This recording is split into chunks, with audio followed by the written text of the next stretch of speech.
Assalamualaikum warahmatullahi wabarakatuh. Perkenalkan, nama saya Muhammad Taufik Rahman Sumantri dengan NIM 1197060048. Assalamualaikum warahmatullahi wabarakatuh. Nama saya Muhammad Fahri Ramadan, NIM 119706050 4D Agroteknologi. Assalamualaikum warahmatullahi wabarakatuh.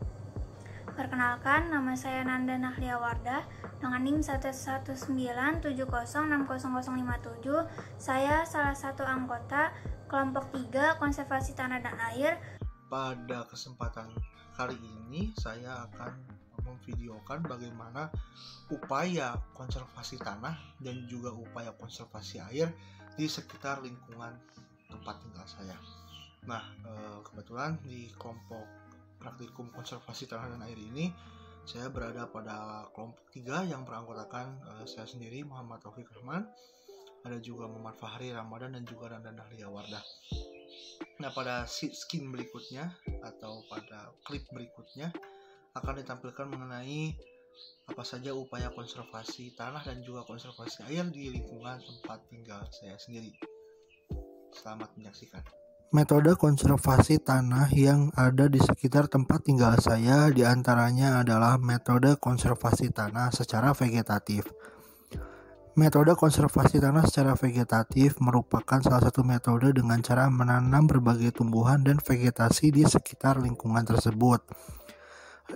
Konservasi metode vegetatif berguna untuk mendapatkan resapan air bagi tanah.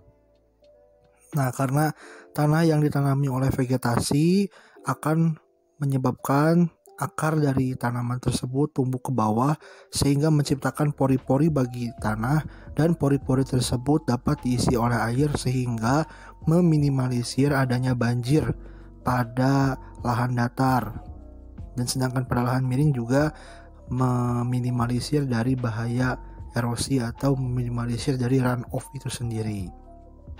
Dapat terlihat bahwa banyak tanaman yang tumbuh sehingga banjir pun jarang terjadi di sekitar rumah karena konservasi metode vegetatif. Untuk metode konservasi air diantaranya adalah menanam atau membangun selokan yang berfungsi sebagai penampung air hujan dan pengaliran air sehingga jarang terjadi air meluap, dan juga untuk menghindari dari bahaya kesehatan karena air yang menggenang pada selokan akan menyebabkan demam berdarah atau seperti masalah kesehatan.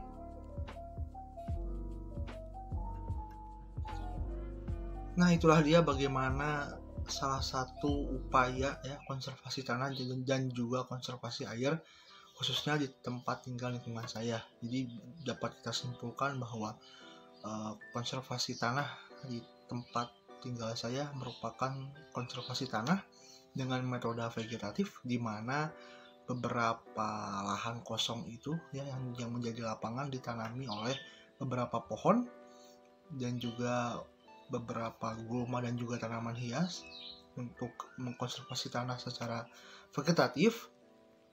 Dan juga konservasi air yang dilakukan di lingkungan tempat tinggal saya adalah dengan membuat adanya selokan. Nah, tujuan dengan adanya selokan sebagai konservasi air adalah ketika hujan turun, maka selokan tersebut akan menampung air dan juga mengalirkan air dari baik dari air hujan maupun dari air limbah rumah tangga untuk menghindari daripada masalah kesehatan.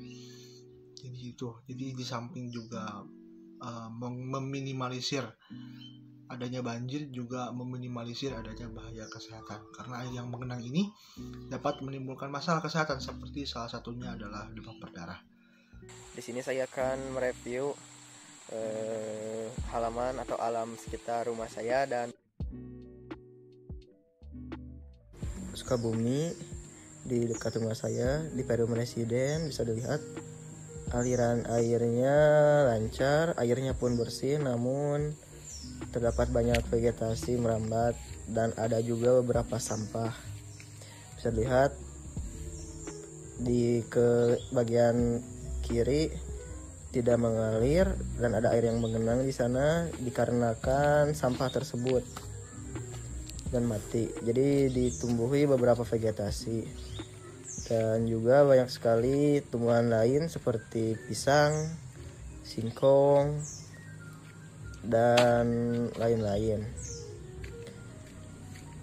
Persawahan di sini memakai sistem terasering, di mana terasering ini bertujuan agar mengurangi dampak erosi akibat kemiringan lahan yang ada di daerah tersebut. Bisa dilihat bahwa lahan sawah yang tidak terkena air atau teraliri air mati. Bisa dilihat juga bahwa tanaman di sini lumayan subur, lebat, dan alirannya pun jernih hingga ke ujungnya. Nah, bisa dilihat banyak sekali pohon pisang, pohon singkong. Nah, dan ini adalah aliran tengahnya. Di sini juga terdapat banyak sampah. Bisa dilihat bahwa itu sampah sangat berserakan. Ini juga mungkin diakibatkan karena ulah manusia juga, karena persawahan di sini letaknya berada di bawah pemukiman. Bisa dilihat tumbuhan yang mati karena sudah teraliri air.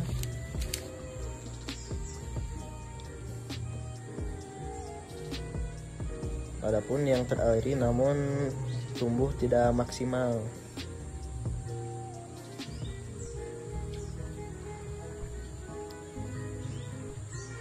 Ya, kita balik lagi ke hulunya atau ke tempat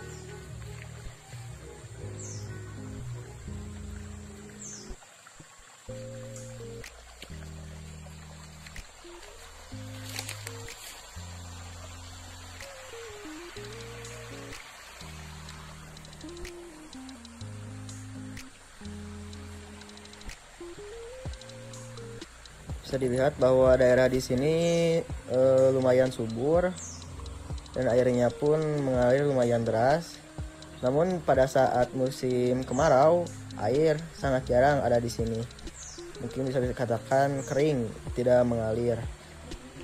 Karena kemarin terjadi hujan, maka air pun kembali banyak gitu.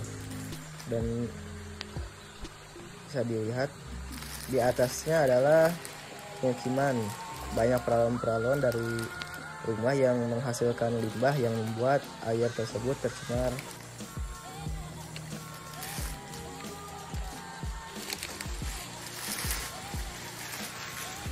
Pada kesempatan kali ini saya akan memperlihatkan kondisi persawahan di wilayah Kampung Kaludan, Kecamatan Kadugemblo, Kabupaten Pandeglang, Banten, dan beberapa teknik konservasi tanah dan air yang dapat dilakukan.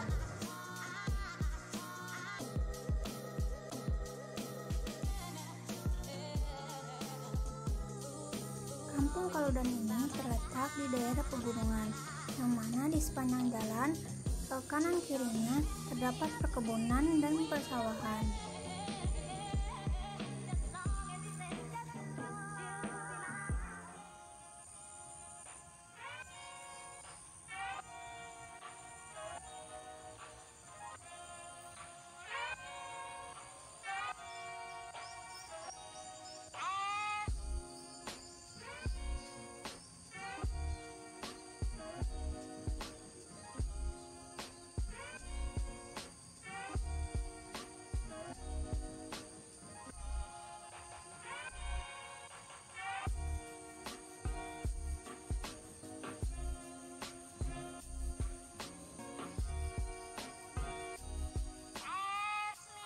Terletak di daerah pegunungan, Kampung Kaludan ini pernah mengalami kelongsoran akibat dari adanya penebangan hutan secara liar. Nah, oleh karena itu, oleh masyarakat setempat, wilayah-wilayah atau lahan yang kosong kembali ditanami oleh berbagai macam tanaman, seperti pohon bambu ini.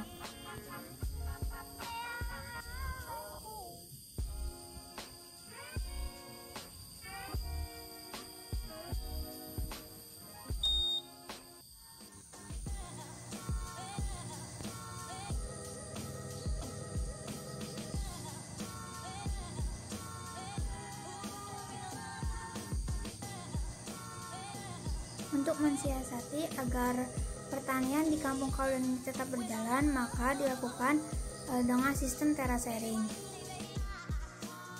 Menurut Sukar Taat Majid pada tahun 2004, pengertian terasering adalah bangunan konservasi tanah dan air yang secara mekanis dibuat untuk memperkecil kemiringan lereng atau mengurangi panjang lereng dengan cara menggali dan menguruk tanah secara melintang lereng.